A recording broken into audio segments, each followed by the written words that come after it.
ہل گئی اور ان کی جو بیڑیاں تھیں وہ کھل گئی اور وہ آزاد ہو گئے. ہاللیلویا.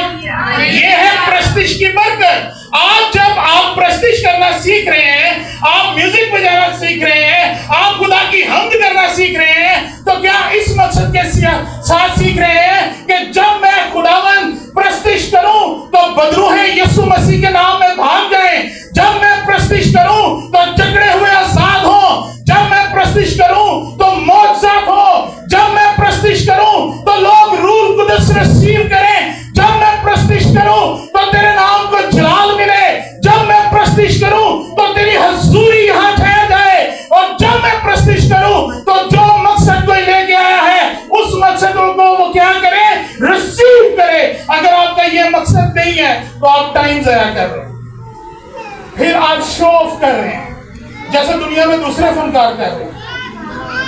اگر آپ نے پرستش کرنا سیکھنا ہے تو پہلے کہ آپ نے پرستش خدا کے لیے کرنی ہے, چینج کے لیے کرنی ہے, کہ خدا کے نام سے لوگ تبدیل ہوں, لوگوں کی زندگیاں بحال ہوں, لوگوں کی زندگیاں خوشحال ہوں, لوگ بدلیں, لوگ نجات پائیں, بدروح گرفتہ آزاد ہوں. کیونکہ خداوند یسوع نے کہا تم میرے نام سے بدروحوں کو نکالو, بیماروں کو اچھا کرو. خداوند میرا گانا, میرا بجانا, میرا پرستش کرنا, میرا دعا کرنا تیرے مسیح یسوع نام کے جلال کے لیے.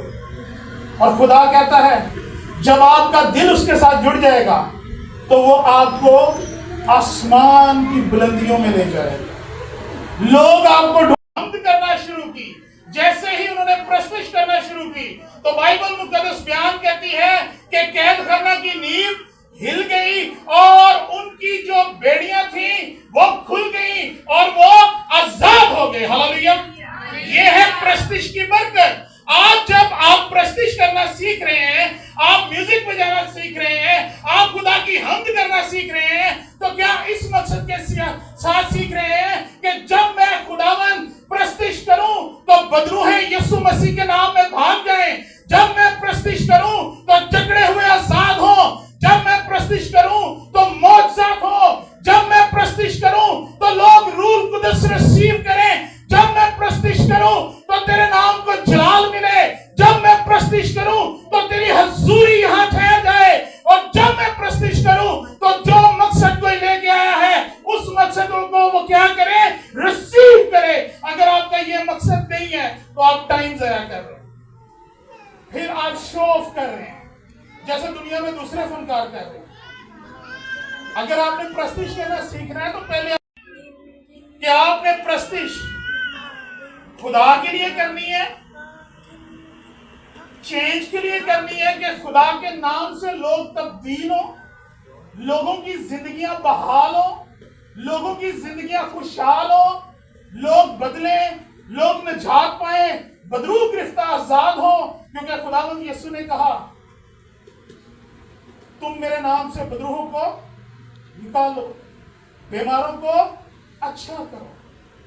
خداوند میرا گانا, میرا بجانا, میرا پرستش کرنا, میرا دعا کرنا تیرے مسیح یسوع نام کے جلال کے لیے. اور خدا کہتا ہے جب آپ کا دل اس کے ساتھ جڑ جائے گا تو وہ آپ کو آسمان کی بلندیوں میں لے جائے گا. لوگ آپ کو ڈھونڈیں گے کہ بھائی آ کے ہمارے پروگرام میں پرستش کریں, کیونکہ آپ کے پرستش کرنے سے خدا کا روح جنبش کرتا ہے. اس مقصد سے پرستش کریں گے تو خدا آپ کو بلیس بھی کرے گا اور بڑھائے گا بھی. ایک حوالہ اور پڑھیں گے, مقدس یوحنا کی انجیل اس کا 4 باب اور اس کی 24 آیت. 4 باب 24 آیت. اب دیکھیں کہ خدا کو کیسے پرستار چاہیے. کیا ویسے ہی پرستار ہے یا آپ نے ڈیسائیڈ کرنا ہے؟ جی پڑھیے گا.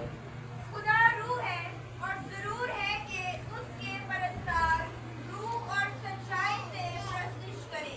خدا روح ہے اور ضرور ہے کہ اس کے پرستار روح اور سچائی سے اس کی پرستش کریں. جب آپ روح اور سچائی سے پرستش کریں گے تو آپ بلیو کریں، آپ پرستش کر رہے ہوں گے اور آپ کا گھر روح القدس سے بھرا ہوگا.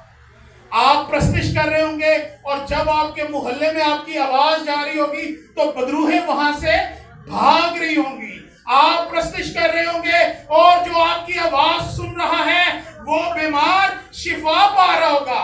آپ پرستش کر رہے ہوں گے اور بے روزگار روزگار پا رہا ہوگا. آپ پرستش کر رہے ہوں گے اور لڑائیاں جھگڑے بدکاریاں آپ کے گھر سے دور جا رہی ہوں گی، کیونکہ خدا کیا ہے؟ روح ہے، اور وہ ایسے پرستار چاہتا ہے جو روح اور سچائی سے اس کی پرستش کرے. آخری بات کروں گا، دیکھیں جو انسان جہاں سے آیا ہے وہیں سے وہ پلتا ہے. انسان کہاں سے بنا ہے؟ اس سے پہلے کھانا شانا پیک ہو جائے میں آپ سے بس ایک دو سوال کروں گا. انسان کو خدا نے کہاں سے بنایا؟ کہاں سے؟ آواز کہاں آ رہی ہے؟ کہاں سے؟ مٹی سے. انسان کی خوراک کیا ہے؟ جو کچھ مٹی میں سے نکلتا ہے. ایسے ہی ہے نا؟ چاول کہاں سے نکلتے ہیں؟ گندم کہاں سے نکلتی ہے؟ سبزیاں کہاں سے نکلتی ہے؟ کیونکہ آپ کا جو بدن ہے یہ مٹی سے لیا گیا ہے. اس کی خوراک جو ہے وہ مٹی ہی مہیا کرتی ہے. مچھلی کہاں سے نکلتی ہے؟ پانی میں. مچھلی کی خوراک کہاں ہے؟ پانی میں. وہ جو کچھ پانی میں وہی کھاتی ہے. اب روح ہمیں کس نے دی ہے؟ روح کس نے دی آپ کو؟ خدا نے. تو اس کی خوراک کیا ہے؟ کیا جو آپ روٹی کھاتے ہیں؟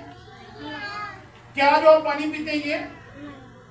جسم کی خوراک وہ ہے جو مٹی سے نکلتا ہے، کیونکہ جسم مٹی سے بنا ہے. روح خدا نے دی ہے، اس لیے اس کی خوراک وہ ہے جو خدا کے منہ سے نکلتا ہے.